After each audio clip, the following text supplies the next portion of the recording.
Subscribe to our YouTube channel and press the bell icon to get the latest updates.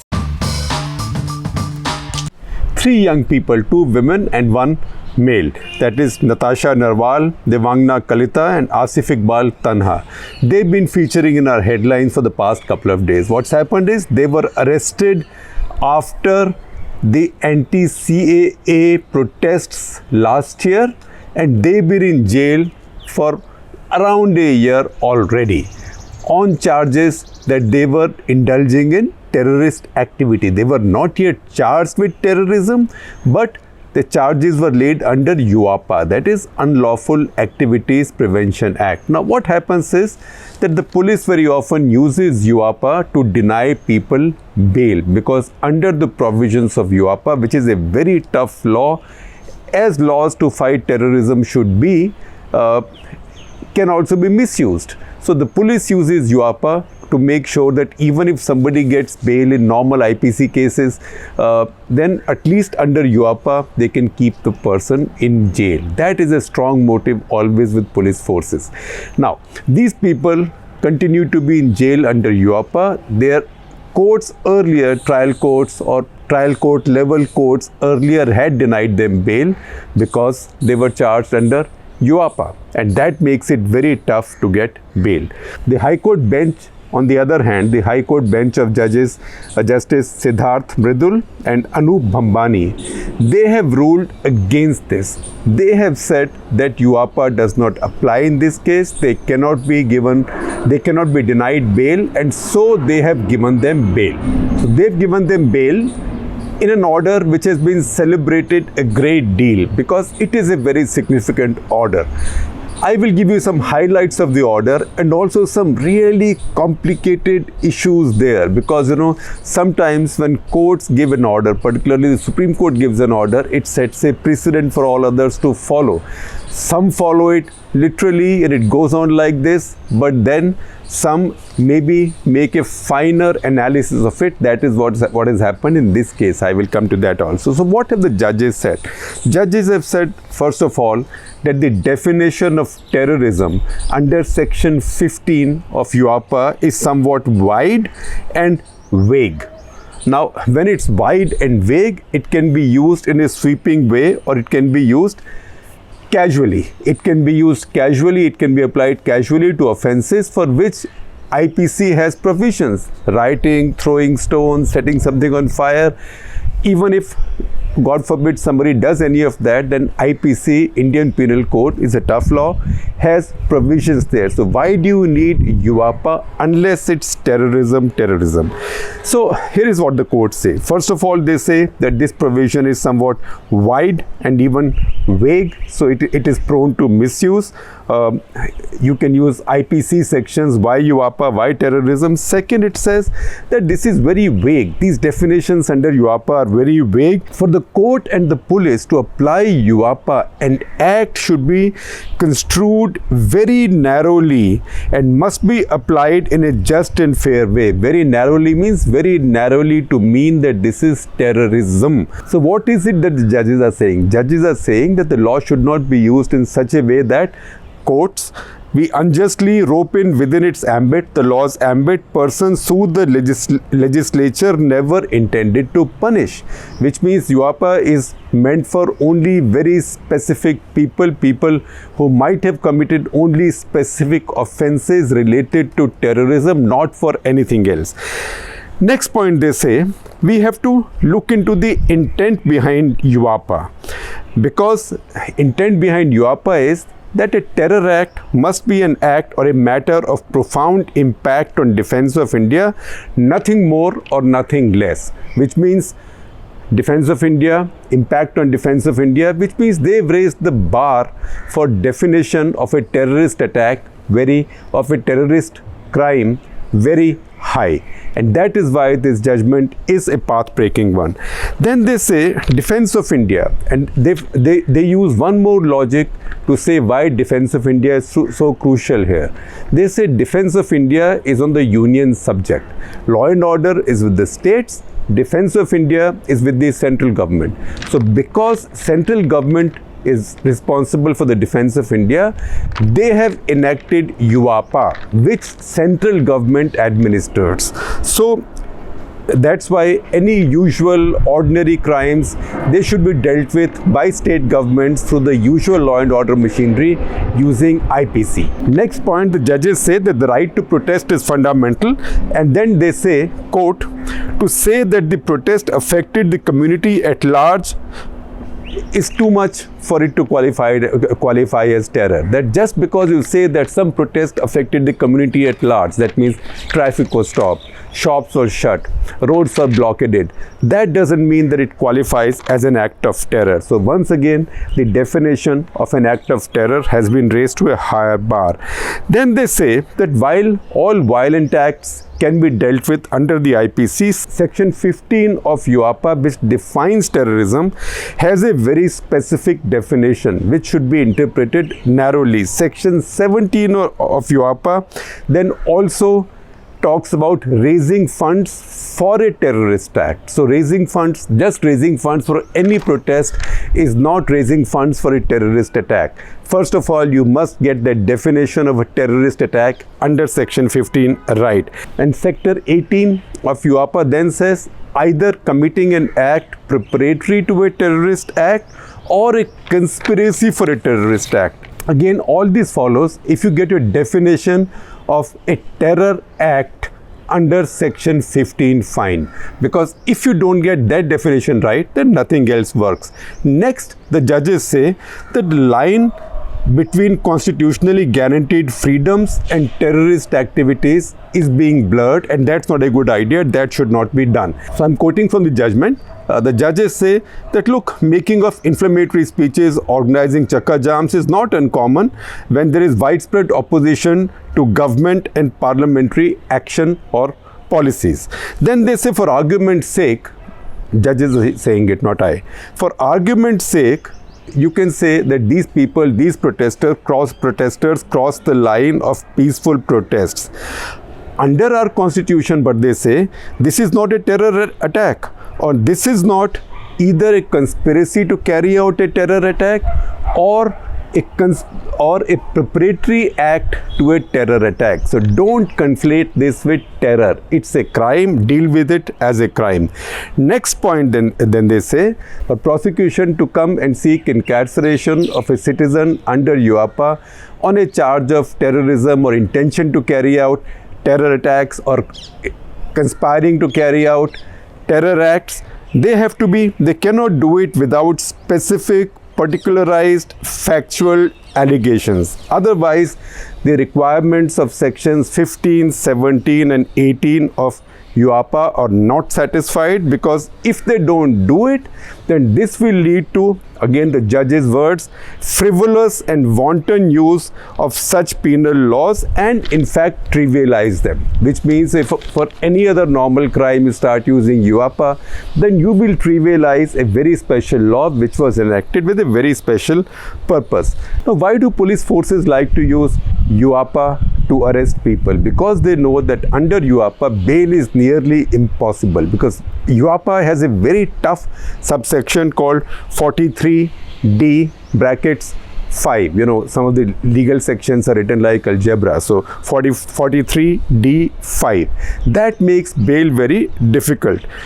It says that if somebody is accused of an offence under chapter 4 or 6 of UAPA, that is terrorist or organizing a terrorist act or organizing a terrorist act, then bail will not be given to the person.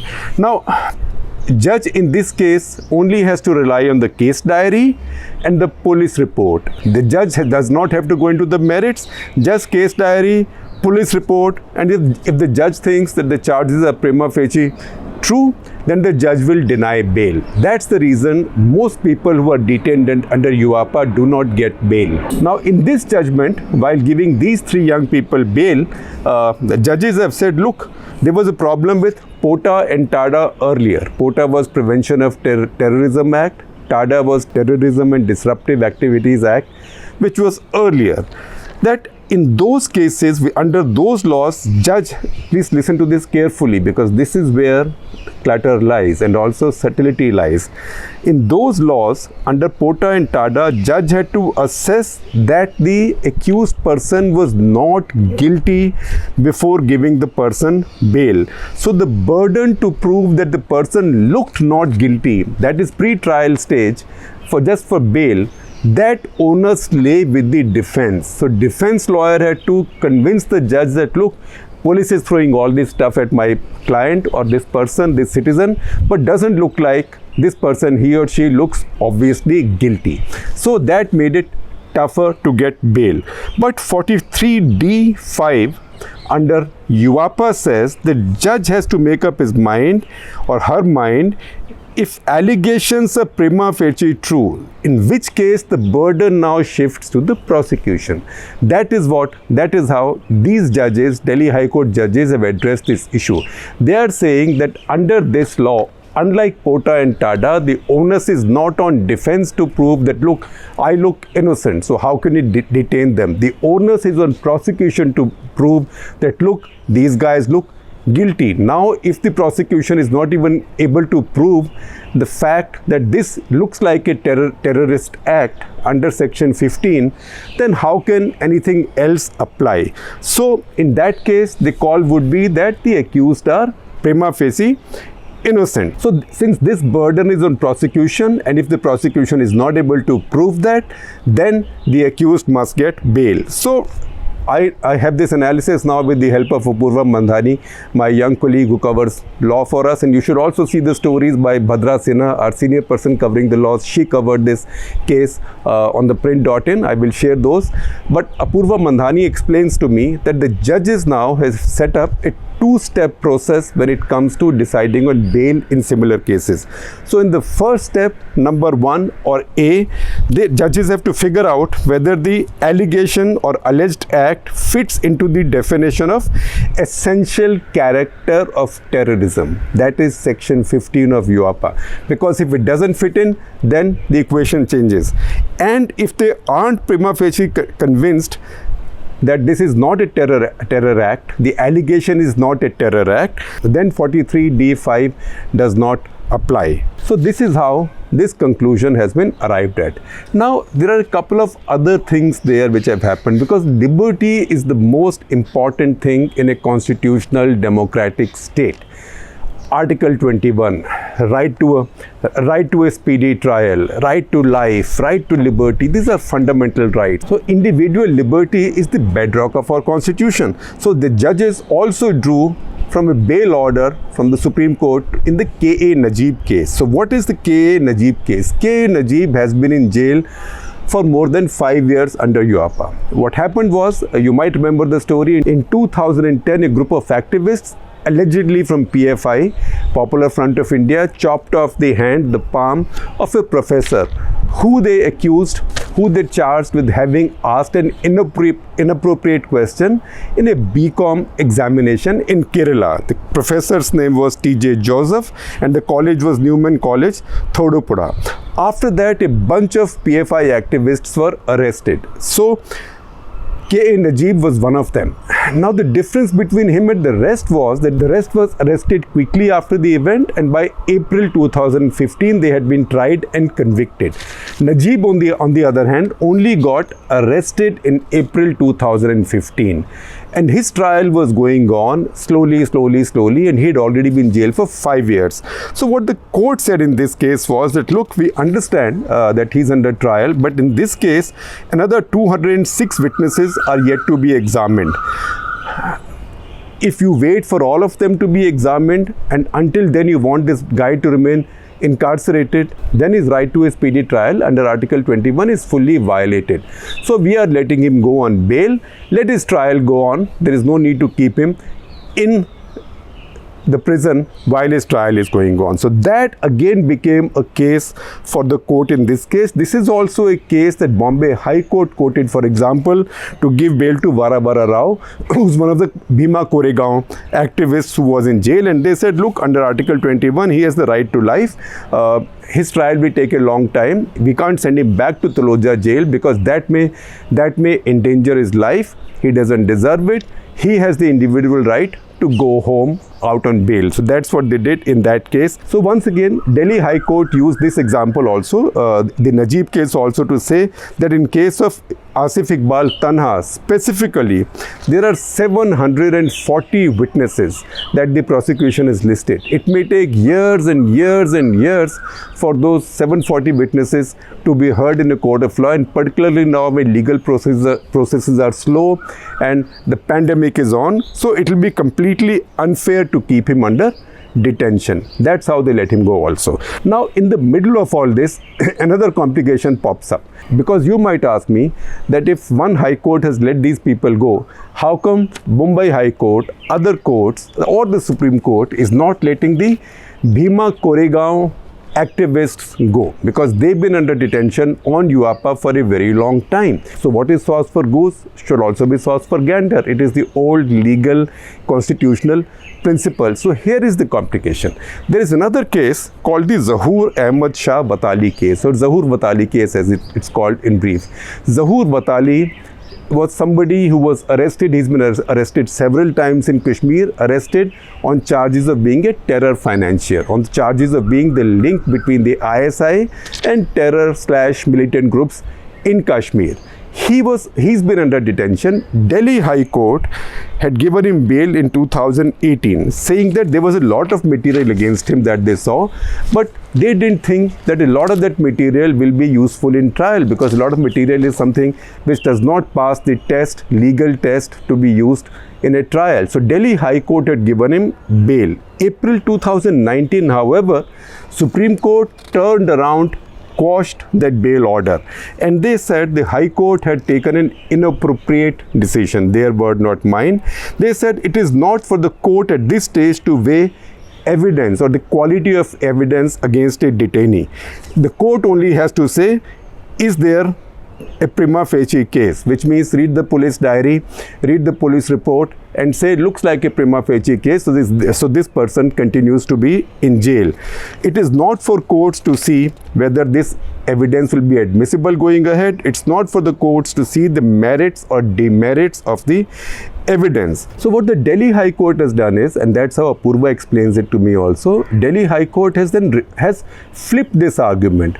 Delhi High Court has said, look, if you are not supposed to go into the merits of the evidence or the quality of the evidence one way, which is whether the person is innocent or not, we also should not go into the question of whether the person is guilty or not. So the Delhi High Court has now decided that just as they would not go into the quality of evidence, they would also not go into mere suspicions and inferences that the prosecution may seek to draw from the evidence and other material placed with the subject of the charge sheet. So once again, you go back to that section 15, that if all the stuff that you put on your in your charges, in your list of charges, does not amount to an act of terror, but from that you draw inferences and suspicion, then the court will reject that, because then the court will not see that as evidence. So suspicions and inferences cannot be charges. So once again, the judges have been emphatic. They say for this to qualify as a terror act or intention to carry out a terror act, state should prove prima facie that charges are true without asking the court to draw conclusions and inferences. So just as the court will not go into the merits of the evidence you put forward, you don't ask the court to draw inferences and conclusions to say ये आदमी यहाँ पे था और वहाँ पे क्या कर रहा था, what do you expect, sir यही तो कर रहा होगा. Not like that. That is not going to work. That's what the courts have said. Now you might again ask me, so what happened in Disha Ravi's case? Disha Ravi's case was a little bit different. In Disha Ravi's case, sedition law was used by the state government, that is 124A, a terrible law that many states in the region, including Myanmar, have inherited from the British, and this continues to be misused, whereas it's gone out of the window from where it came. That's in Britain. So 124A, 120B, conspiracy, and 153, which is usually very often a law that is used by police forces. So Disha Ravi was charged under IPC laws, one of those quite draconian, that is 124A, that is sedition. It's a terrible colonial era law. 120B, conspiracy, and 153 which is creating disaffection among communities, etc., etc. So that was a different case, and once again in that case the judge, in that case the trial court judge, it did not even need to go to a high court, gave a very firm order. Now as we complete this, let me ask you a question. We are all celebrating these orders, and these are fantastic orders, but what the fact underlying these orders is that these people have spent about a year or more than a year in jail already.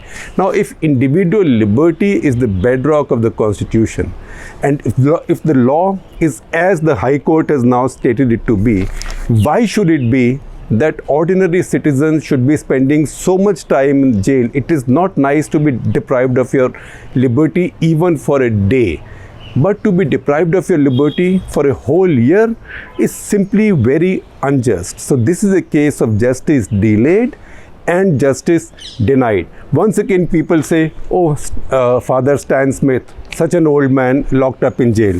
Vara Vara Rao, such an old man locked up in jails. Age doesn't matter, because Natasha Narwal, Devangna Kalita, Asif Iqbal Tanha, these are very young people.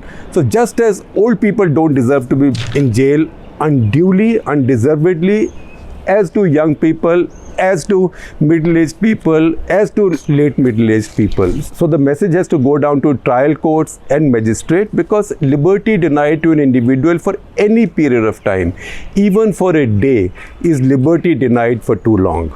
So why is the Zahoor Watali case important? That is because it answers the question that I know you will ask me, which is that why can't the same principles on which these three have been let off by Delhi High Court be applied in the case of Bhima Koregaon detainees?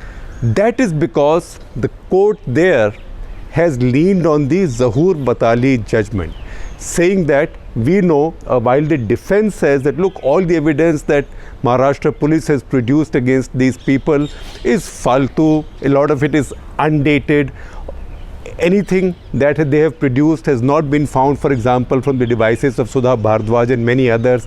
This will not be sustainable in a court of law in a trial stage. But the High Court there has said that is not our business. The Supreme Court has already said in the Zahoor Watali case that we are not to go into the merits of any of that. That is what Delhi High Court has taken a very nuanced view of, which my colleague Apurva Mandhani describes as flipping the argument.